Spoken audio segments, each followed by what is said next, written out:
आजाद Hindustan live, सच के साथ। अतिवृष्टि से फसलों का भारी नुकसान, किसानों ने लगाई सरकार से आस। बलवाड़ा जिले में हुई अतिवृष्टि के कारण खरीफ की फसलों को भारी नुकसान पहुंचा। खेतों में पानी भरने से सबसे अधिक नुकसान सोयाबीन की फसल को हुआ। सोयाबीन पूरी तरह काली पड़ गई और उसमें फली भी नहीं लगी। मक्का तथा उड़द पानी की मार सहन नहीं कर सकी तथा बिल्कुल गल गई। खेतों में जलभराव के कारण किसानों के अरमान पानी में बह गए। किसानों के सामने बड़ा संकट खड़ा हो गया। खेतों में बर्बाद हुई अपनी फसल का मंजर देख किसान खून के आंसू रो रहा है और अब मदद के लिए सरकार की ओर टकटकी लगाए हुए है। किसानों का भविष्य अधर में।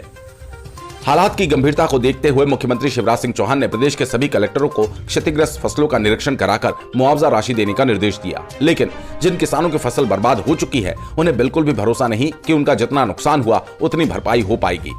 प्राकृतिक आपदा के दौरान पटवारी गांव में जाकर क्षतिग्रस्त फसलों का जायजा लेते हैं और रिपोर्ट बनाकर सरकार को भेजते हैं।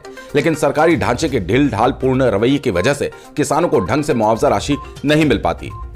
किसान संगठनों ने की मुआवजा देने की सरकार से मांग। उधर किसान संगठनों ने शिवराज सरकार से प्रदेश में अतिवृष्टि से फसलों को हुए नुकसान का मूल्यांकन करवाकर किसान को मुआवजा देने की मांग की।